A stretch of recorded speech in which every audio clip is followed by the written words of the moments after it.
Rome didn't fall to barbarian armies. It collapsed because it couldn't stop destroying itself from the inside, and thousands of miles away, Chinese scholars watched it happen with notebooks in hand.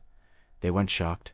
They weren't surprised. They just nodded and said, "We knew this would happen," because China had already lived through this nightmare multiple times. They knew exactly what empire collapse looks like. They knew the warning signs, the pattern, the inevitable sequence of events. And when Rome followed that exact same pattern, it wasn't a tragedy to China. It was confirmation. Confirmation that the rules of empire survival are universal, that no civilization is immune, that power without virtue always ends the same way. So, China made a decision. We will never make Rome's mistakes. And for the next 1,000 years, that's exactly what they've tried to do. Rome didn't just fall, it disintegrated for over 1,000 years. Rome ruled more land than anyone thought possible. They built roads connecting 3 continents, created laws that still shape how we think about justice today. Their armies were so feared that just seeing Roman banners made enemies surrender. Then, in a single generation, it was gone. The Western Roman Empire collapsed in a way that shocked everyone who witnessed it. In 476 AD, a Germanic leader named Odoacer walked into Ravenna, deposed the last emperor nator named Romulus, Augusta Lysander. That was it. No massive final battle. No dramatic last stand. Just the quiet end of what people call the Eternal City. According to historical records, the Roman Empire had been rotting from the inside for centuries before that final moment. Corruption spread through every level of government. Between 235 and 284 AD, Rome had 26 different emperors. 25 of them were assassinated. The survival rate as emperor was worse than playing Russian roulette. The economy was a disaster. Heavy taxation crushed the poor while the rich fled to their country estates. Inflation spiraled out of control. The currency became worthless. The militari, once the pride of Rome, started hiring foreign mercenaries who had zero loyalty to the empire. Some of these mercenaries would later be the ones sacking Rome itself. Edward Gibbon, the famous historian, claimed the fall was inevitable due to a moderate greatness.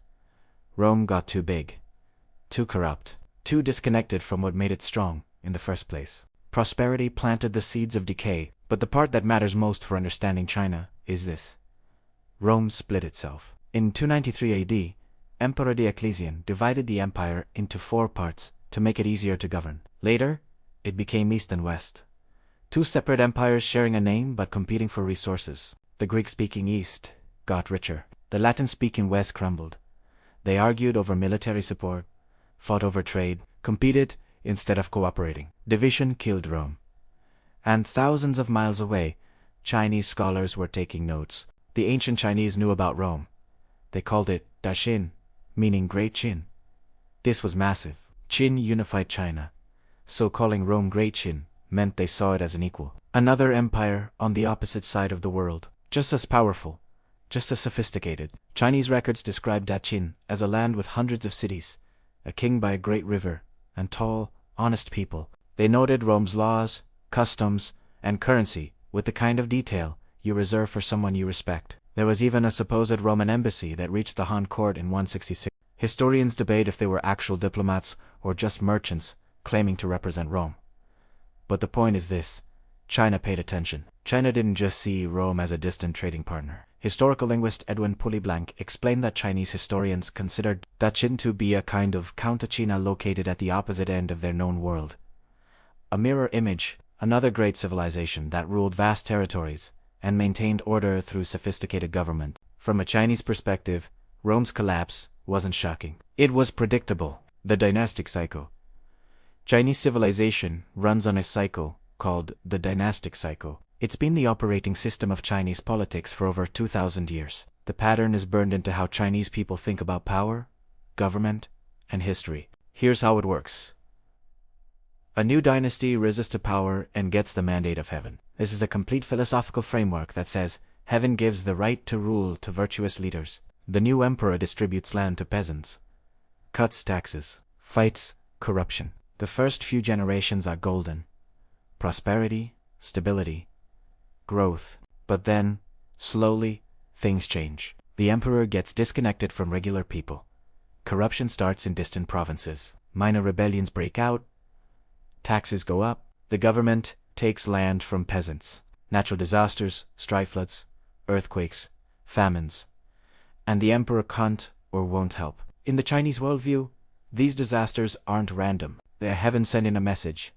Your ruler has lost his virtue. He no longer deserves the mandate. At this point, rebellion isn't just justified.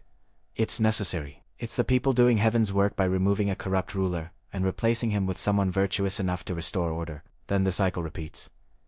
New dynasty, new mandate, new golden age, inevitable decay, collapse, reunification under new leadership. Over and over again. The Shang dynasty fell this way. The Zhou dynasty fell this way. The Qin, the Han, the Temps, the Song, all followed this same brutal pattern. Rise, prosperity, corruption, collapse. So when Chinese scholars looked at Rome, they didn't see a mystery. They saw a dynasty that lost its mandate. Rome's collapse confirmed everything Chinese thinkers already believed about how empires fall. But it also taught them specific lessons that shaped policy for centuries. Lesson 1. Division equals death. Rome split into East and West. That split became a crack that never healed. The two halves competed instead of cooperating. Resources wasted on internal competition, instead of defending borders or fixing problems. China learned, never let the empire fragment. Any challenge to unify any separatist movement, any regional warlord trying to break away this, is the beginning of the end. Chinese history is full of periods called warring states, or three kingdoms where the empire broke into pieces. Those periods were nightmares. Constant warfare, economic collapse, massive death tolls. Unity became sacred, not because Chinese rulers were control freaks, but because division had a proven track record of destroying civilizations. Look at what happened during China's period of disunion after the Han dynasty fell. 3.5 centuries of chaos. Multiple kingdoms fighting each other. Millions dead. When the Sui dynasty finally reunified China in 581 AD, it was celebrated like the end of a dark age. Because it was lesson 2. The enemy is inside. Yes, barbarians sacked Rome. The Visigoths under Alaric did it in 410 AD. The Vandals did it in 455 AD. Odoacer finished the job in 476 AD. But those invasions succeeded because Rome was already weak. Corruption had hollowed out the government. Economic problems made it impossible to pay the army. Political instability meant there was no strong leadership to organize defense. The same pattern shows up in every Chinese dynastic collapse. The dynasty doesn't fall because of external enemies. It falls because internal decay makes it vulnerable to external enemies. Chinese thinkers concluded, focus on preventing internal rot. Keep officials honest. Make sure the economy serves the people, not just the elite. Maintain legitimacy through good governance, not just military force. This is why Chinese dynasties developed elaborate systems for monitoring officials, rotating team, and punishing corruption. They understood that a corrupt official in a distant province could be the crack that brings down the whole empire. Lesson 3. Collapse is moral failure. Rome lost legitimacy. The people stopped believing the empire deserved their loyalty. When your empires are getting assassinated every few years, when inflation destroys savings, when barbarian mercenaries make up your army, would anyone feel loyal? China framed this through the mandate of heaven. Collapse doesn't just happen. Rulers lose the mandate because they abandon virtue. They stop caring about the people. They let corruption flourish. They fail to respond to disasters. Natural disasters, floods, earthquakes, famines weren't just bad luck in the Chinese worldview. They were heaven's way of saying, your ruler has failed. If the emperor doesn't fix his behavior, rebellion is coming, and it's justified. This created a weird kind of accountability. Chinese emperors couldn't just blame bad luck or external enemies when things went wrong. They were expected to take moral responsibility. Sometimes they would issue public apologies or perform rituals to show they understood they'd lost heaven's favor. Lesson 4. Barbarian invasion is a symptom, not a cause. Rome got invaded by Germanic tribes, but those tribes had been on Rome's borders for centuries. What changed wasn't that the barbarians got stronger, it's that Rome got weaker. China saw this pattern in their own history. The nomadic peoples to the north of Xiongnu, the Mongols, the Manchus, they invaded. When Chinese dynasties were weak, strong dynasties could defend the borders or even turn these groups into allies. The Mongols conquered China in the 13th century, but they didn't conquer a strong unified China. They conquered a divided China weakened by internal conflict. The real danger wasn't the barbarians, it was the internal weakness that made barbarian invasion possible. China today is still following these lessons.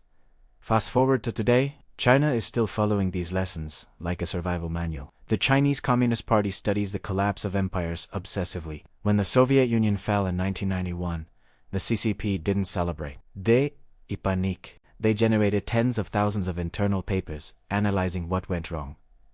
Their conclusion? The Soviet Union collapsed because it abandoned these same principles. It let the party become corrupt and disconnected from the people. It allowed ethnic divisions to weaken central authority. It lost ideological legitimacy. Xi Jinping has been particularly obsessed with this. In a leaked speech from 2012, she asked party officials, "Why did the Soviet Union disintegrate?" His answer echoes the lessons from Rome. Internal decay, loss of legitimacy, failure to maintain unity. This explains China's modern policies that confuse outsiders, the extreme focus on national unity, and the harsh response to any separatist movements in Tibet, Xinjiang, or Taiwan. This isn't random authoritarianism. It's following the lesson that division killed Rome and has destroyed China multiple times. The massive anti-corruption campaigns. Yes, they're also about consolidating power, but they're also about preventing the internal rot that toppled every dynasty and empire before. The emphasis on what the CCP calls performance legitimacy, delivering economic growth, reducing poverty, responding to disasters. This is the modern version of the mandate of heaven. The government maintains legitimacy by improving people's lives, not just through ideology or force. The fear of what they call color revolutions or Western influence. China sees these as modern versions of the ideological decay that weakened both Rome and the Soviet Union. The worry is that Western values will erode the foundations of Chinese governance, the same way Christianity allegedly contributed to Rome's fall. The obsession with historical nihilism.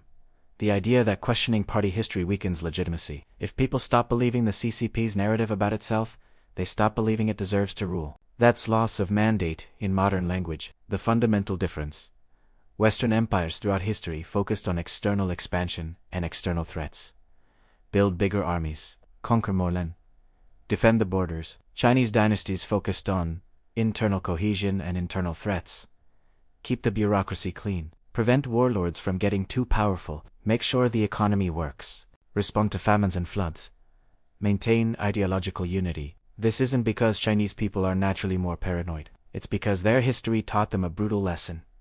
The real danger comes from within. Every major Chinese collapse, the fall of the Han, the Tang, the Ming, they all follow the same pattern. Internal decay weakened the dynasty until external pressures or rebellions could finish it off. The external stuff was just the final blow to an already dying patient. Rome proved this pattern wasn't unique to China.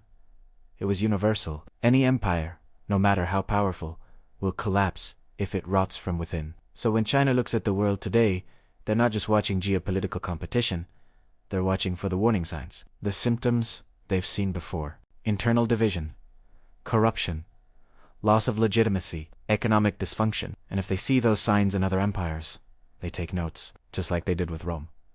If this changed how you see Chinese history and strategy, hit that like button and subscribe to Axis Lens for stories that reveal how civilizations think and survive.